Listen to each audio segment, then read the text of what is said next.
Some people are easy to forget. They pass through your life like background noise, leaving nothing behind but a faint memory. But then there are people who change the emotional temperature of a room just by existing in it. You were never temporary. You didn't just enter someone's life, you altered it. The way you listened, the way you stayed present, the way you made love feel safe instead of loud. Long after the connection ends, your impact remains. Not as nostalgia, but as comparison. They move forward, meet new faces, build new stories. Yet something always feels unfinished, because you weren't a phase, you were a mirror. You showed them what real connection looks like, what emotional honesty feels like, and what it costs to take it for granted. And once someone experiences that kind of depth, they don't heal from it, they carry it quietly, forever.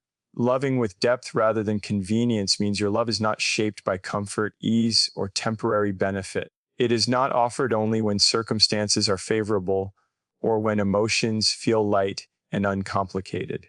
Instead, your love comes from a place of intention, presence, and emotional courage.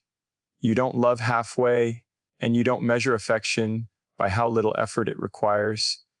When you choose someone, you choose them with awareness, patience, and a willingness to see them fully, even when it's uncomfortable. This kind of love is rare because it asks for accountability, emotional honesty, and consistency, not just chemistry or excitement. Depth in love shows up in the quiet moments, not just the dramatic ones. It's in how you pay attention when someone speaks, how you remember the things they didn't think were important enough to say twice, how you notice shifts in their energy before they ever explain them. You don't rush connection or treat it like something disposable. You allow it to unfold naturally, and when it does, it settles into people's lives instead of skimming the surface. That depth creates emotional safety, the kind that allows someone to lower their guard without being asked, the kind that makes them feel seen rather than evaluated. Convenient love is everywhere. It's love that stays as long as it feels good, as long as it doesn't require growth, discomfort, or responsibility. Convenient love disappears at the first sign of conflict, emotional labor, or vulnerability. But your love doesn't operate that way. You don't withdraw the moment things become complicated. You don't confuse effort with weakness or patience with obligation. You understand that real connection involves navigating flaws, fears, and uncertainty together, not escaping them. That understanding is what leaves a lasting imprint on people who experience your love. When someone is loved with depth, they don't just feel desired, they feel understood.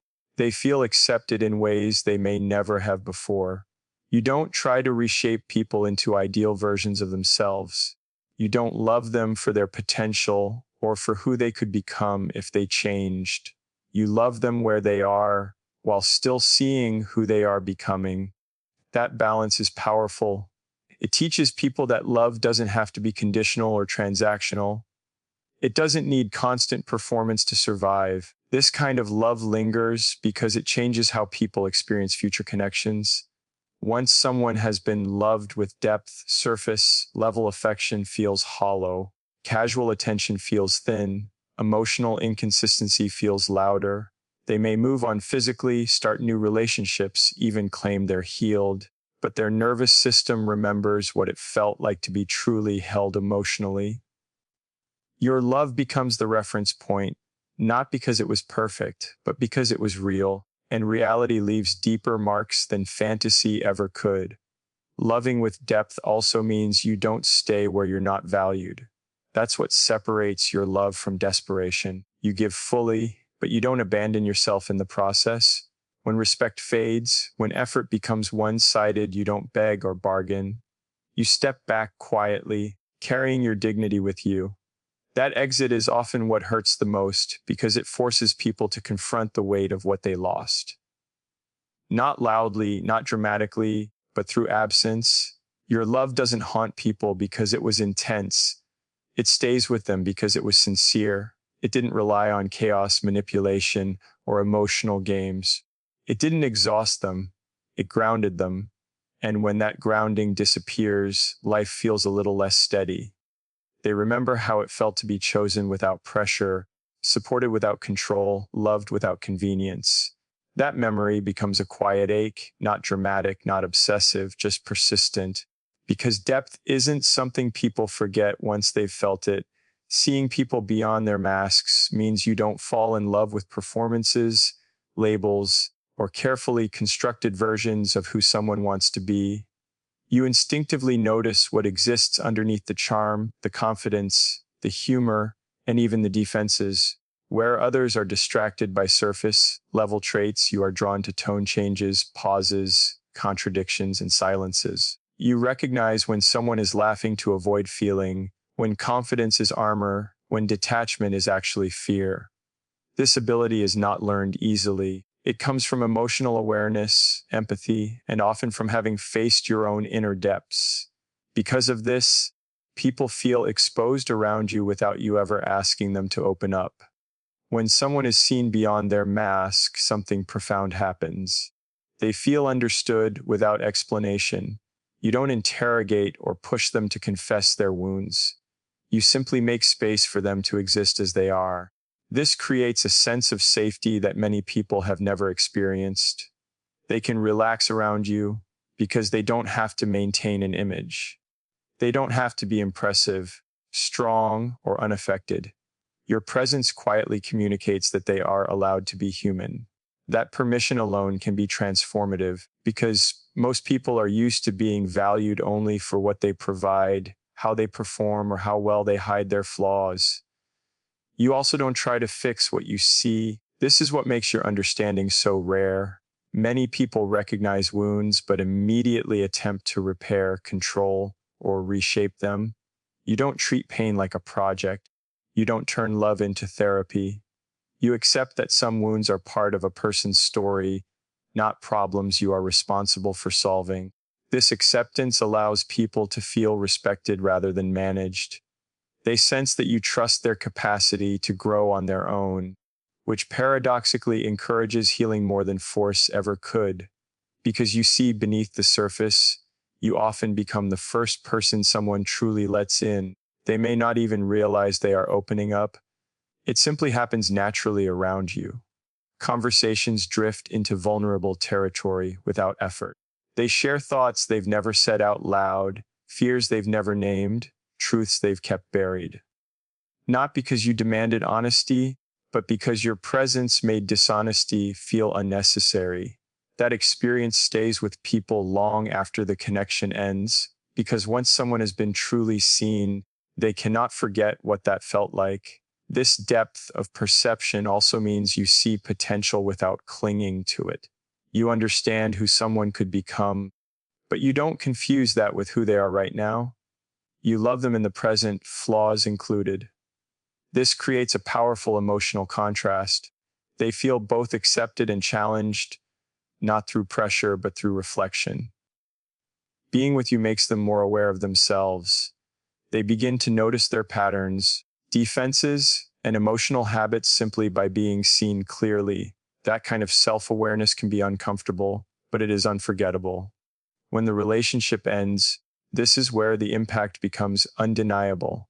People can replace attention, attraction, even companionship. What they cannot replace is the feeling of being deeply understood without judgment. Future connections may be pleasant, exciting, or passionate, but they often lack that quiet recognition you offered. They may find themselves over-explaining, hiding parts of themselves again, or feeling subtly unseen. That contrast creates a lasting ache, not because you were flawless, but because you touched something real inside them that they can't easily access elsewhere. Your ability to see beyond masks also means you leave with clarity. You don't leave in confusion or chaos. You know what you offered and why it mattered. You don't need closure from someone who hasn't done the inner work to understand what they lost. That quiet certainty adds to the weight of your absence. People sense that you understood them more deeply than they understood themselves at the time.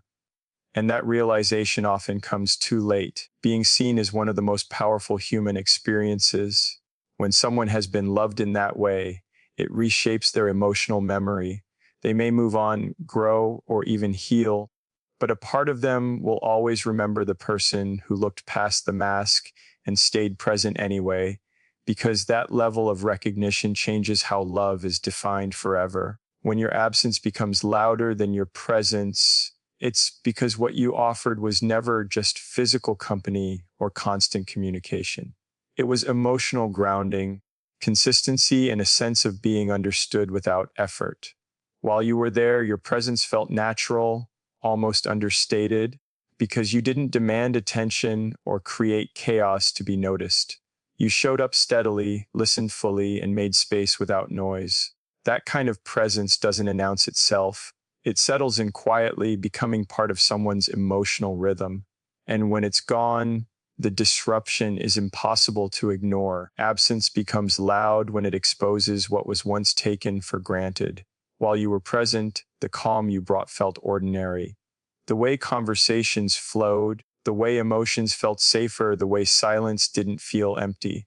Only after you leave does the contrast become clear. The room feels different. Interactions feel thinner. Moments that once felt anchored now feel slightly unsteady. People don't miss the dramatic moments first. They miss the stability. They miss how things felt easier, how they didn't have to guard themselves as much, how they felt understood without having to explain every thought. Your absence forces reflection because it removes emotional buffering. You were someone who absorbed emotional weight without making it heavier. You didn't escalate conflict. You didn't feed insecurity. You didn't demand reassurance to feel secure. When you leave, people are left alone with their patterns, their reactions, and their emotional noise. That's when they realize the role you played. Not as a fixer, but as a stabilizer. Not as someone who solved problems, but as someone who made life feel more manageable simply by being there. Silence after you is different because it carries awareness. It's not just quiet, it's comparison. They notice how often they reach for connection that doesn't land the same way. They notice how conversations feel more effortful, how they're misunderstood more often, how emotional exchanges feel transactional or rushed. Your absence doesn't scream. It hums constantly in the background, especially during moments that used to feel safe or shared. That hum is what makes it hard to forget you. People often don't realize the weight of emotional consistency until it's gone. You were consistent without being controlling, present without being intrusive, supportive without being dependent. That balance is rare, and it creates a sense of trust that operates quietly. When that trust disappears, it leaves behind a subtle anxiety, not dramatic heartbreak, but a lingering discomfort. The kind that makes people question why things don't feel as grounded as they used to. That discomfort doesn't fade quickly because it's tied to emotional memory, not just nostalgia. Your absence is loud because it doesn't offer closure. You didn't leave chaos behind. You didn't leave anger, insults, or unresolved fights screaming for attention. You left with composure, clarity, and self-respect. That kind of exit doesn't give people an easy story to tell themselves. They can't dismiss you as dramatic or unstable. They're left with the truth that something good ended quietly, and that truth echoes. Loud exits fade faster because they burn out emotionally. Quiet exits linger because they leave room for realization. What makes your absence especially powerful is that you don't haunt people intentionally. You don't linger, check in, or reopen wounds. You don't remind them of what they lost. You trust the silence to do the work. And silence, when paired with emotional depth, is relentless. It shows up in comparisons, in pauses, in moments where someone expects to feel fulfilled and doesn't. It shows up when new connections fail to reach the same depth, when laughter feels lighter but not deeper, when presence feels louder but less meaningful. Your presence was subtle because it wasn't performative. You didn't need to prove your worth. You lived it. And that's why your absence is undeniable. It strips away distraction and forces recognition. People may not admit it out loud, but they feel it in the spaces you once occupied effortlessly. The weight of your absence isn't about loss alone. It's about awareness. Awareness of what real emotional presence feels like and how rare it actually is once it's gone. Representing what was real means you were never an illusion, a fantasy, or a temporary escape. You didn't rely on intensity alone to create connection. You didn't confuse chaos with passion or inconsistency with mystery. What you offered was grounded, honest, and emotionally present, and that is exactly why it stays with people long after the relationship ends. In a world where many connections are built on convenience, distraction, or surface level attraction, your authenticity stood out quietly. You didn't exaggerate who you were to be loved. You didn't pretend to be less complex or more agreeable than you truly were. You showed up as yourself, fully aware, emotionally available, and real. Being real in love means you didn't curate a version of yourself designed to be chosen. You didn't say things just to be liked or mold your personality to fit expectations. You spoke honestly, even when it was uncomfortable. You expressed care without strategy. You didn't withhold affection to gain control, and you didn't offer it to manipulate outcomes. That kind of sincerity creates a rare emotional clarity. People knew where they stood with you. There were no hidden agendas, no emotional games, no confusing push and pull.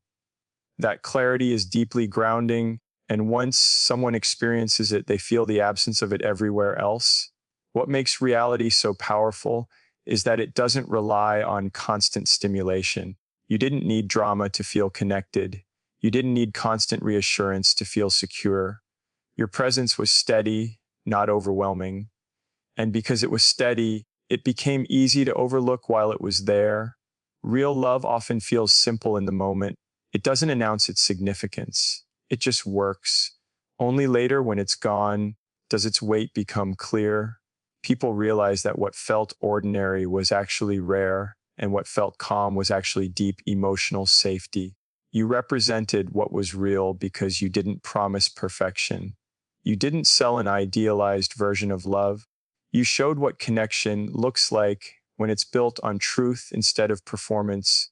You allowed flaws to exist without turning them into weapons. You allowed disagreements without threatening abandonment. You allowed space without detachment.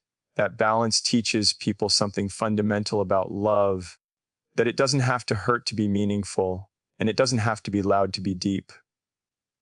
Once someone learns that lesson, they can't unlearn it. After you, people notice the difference. They encounter connections that are exciting but unstable, affectionate but inconsistent, intense but shallow. And while those connections may distract for a while, they don't satisfy in the same way. Something feels off, even if everything looks right on the surface. That's because reality leaves an imprint. Your love wasn't built on illusion, so it didn't collapse under pressure. It revealed what genuine connection feels like when two people are emotionally present rather than emotionally performative. What lingers most is the contrast. You didn't create confusion. You didn't make people question where they stood. You didn't keep them guessing. And when that clarity disappears, it creates a subtle emotional disorientation. People may not immediately name what's missing, but they feel it. Conversations feel less honest. Affection feels less safe. Emotional exchanges feel more calculated. That contrast becomes a quiet reminder of what they once had and didn't fully recognize. Representing what was real also means you didn't stay when reality was no longer being honored. When effort stopped being mutual, when respect faded, you didn't distort yourself to keep the connection alive. You didn't chase illusion. You chose truth, even when it meant walking away. That choice reinforces the reality you represented. You showed that real love includes self-respect, boundaries, and the courage to leave when authenticity is no longer possible. Your impact doesn't come from being irreplaceable as a person, but from being unforgettable as an experience. You showed what honesty feels like. You showed what emotional presence looks like without manipulation. You showed what love can be when it's grounded in truth rather than fantasy. And once someone has experienced something real, everything else feels like an imitation, no matter how polished it appears. Loving without conditions, but with truth means your love was never a bargain and never a performance. You didn't offer affection in exchange for consistency, loyalty, or validation. You didn't love to secure a position in someone's life or to guarantee an outcome. You loved because it was genuine, because it felt aligned with who you are, and because your heart knew how to show up honestly. At the same time, your love was not blind, self-sacrificing to the point of self-erasure or detached from reality. It was grounded in truth, clarity, and self-respect, which is what makes it unforgettable. Unconditional love is often misunderstood as tolerating everything or staying no matter what. That was never your version. Your love did not ignore disrespect, inconsistency, or emotional neglect. It didn't excuse harm under the name of patience. Instead, it allowed people to be fully human while still holding space for honesty. You didn't shame flaws or punish imperfection, but you also didn't pretend that everything was acceptable just to keep someone close. That balance is rare. Most people either love conditionally, withdrawing affection when expectations aren't met, or they love without truth, staying silent about their needs until resentment builds. You did neither. Your truth showed up in how you communicated. You said what you felt without manipulation. You didn't test people to see if they cared. You didn't withhold love to gain power. If something hurt, you named it calmly. If something mattered, you said so directly. That kind of emotional transparency creates safety, but it also demands maturity from the other person. Being loved that way removes excuses. There's nowhere to hide behind confusion or mixed signals, and not everyone is ready for that level of clarity. Because your love wasn't conditional, people felt accepted rather than evaluated. They didn't feel like they had to earn your care by performing, pleasing, or proving themselves constantly. That acceptance allowed them to relax emotionally, to be less guarded, to reveal parts of themselves they usually keep hidden. But because your love was also rooted in truth, that acceptance didn't turn into enablement. You didn't lie to preserve comfort. You didn't pretend not to notice patterns, emotional distance, or imbalance. You saw clearly and spoke honestly, which quietly challenged people to face themselves. This is where your impact deepens.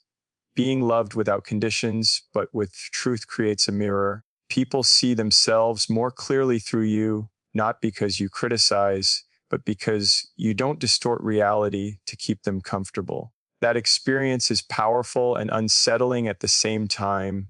It's comforting because it feels safe. It's unsettling because it removes denial. When someone isn't ready to grow, that kind of love becomes difficult to hold, not because it demands too much, but because it refuses to lie. When you eventually walked away, it wasn't out of punishment or bitterness, it was alignment. You didn't threaten to leave to regain control. You didn't use distance as leverage. You left because truth and reciprocity were no longer being honored. And that departure carries weight because it contradicts the narrative people often use to cope with loss. You didn't leave because you stopped caring. You left because you cared enough not to abandon yourself. That distinction lingers painfully in hindsight.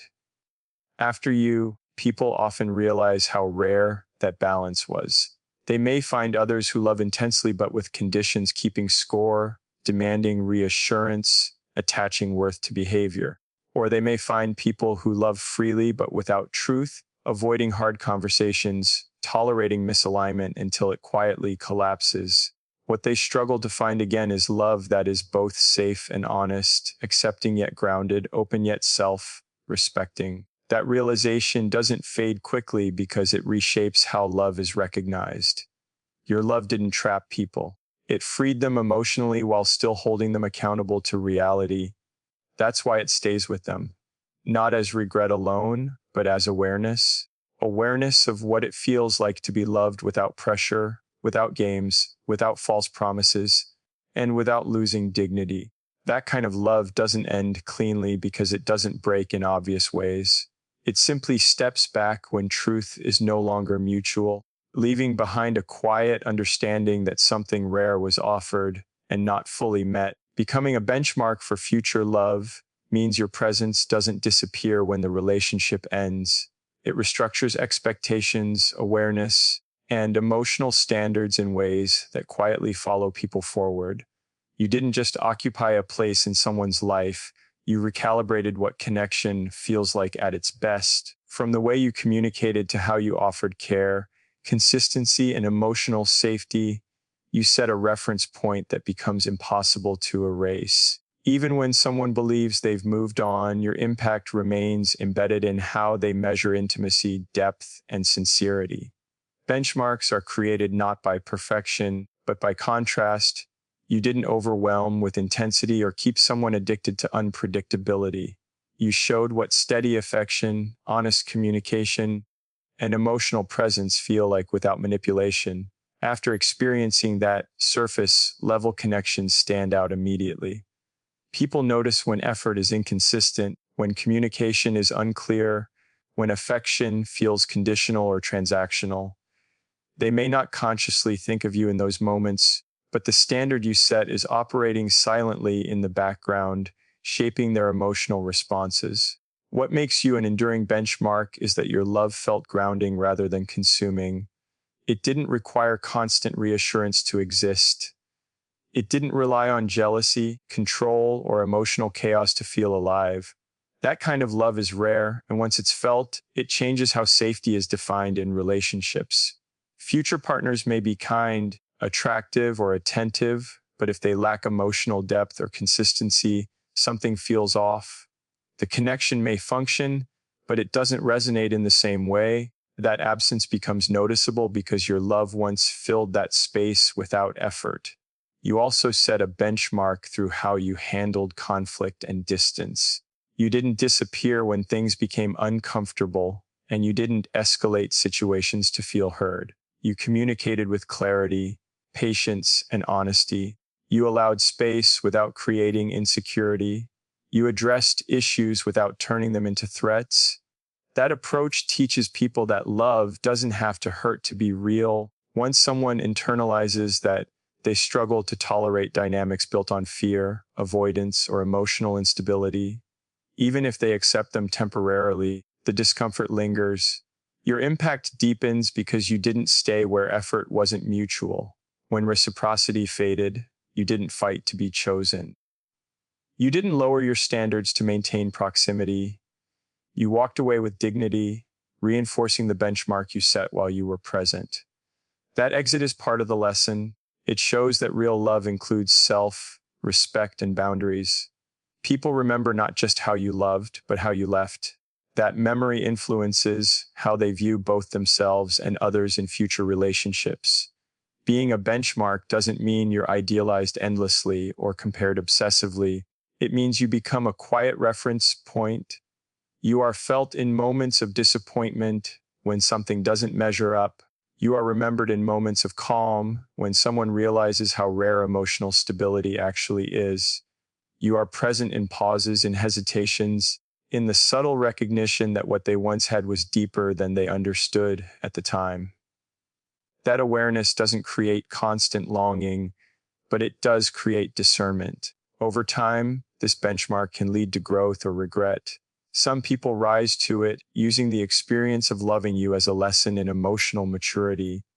Others struggle against it, seeking distraction rather than depth, because meeting that standard requires self-awareness and effort. Either way, the imprint remains. Your love becomes part of their emotional education, shaping what they recognize as meaningful, safe, and real. Being the type of woman men don't heal from isn't about leaving wounds. It's about leaving clarity. You show what love can be when it's grounded, honest, and emotionally present. Once that clarity exists, it can't be undone. Even as lives move forward and new stories are written, the benchmark remains quietly intact, influencing choices, expectations, and understanding because real love, once experienced fully, doesn't vanish. It evolves into awareness that follows people long after the connection ends. In the end, being the type of woman men don't heal from is not about leaving pain behind, but about leaving truth behind. You loved with depth, saw beyond masks, offered emotional safety, and walked away with dignity when that truth was no longer honored. Your presence became a standard, your absence became a lesson, and your love became a reference point for what is real. You didn't stay to be remembered.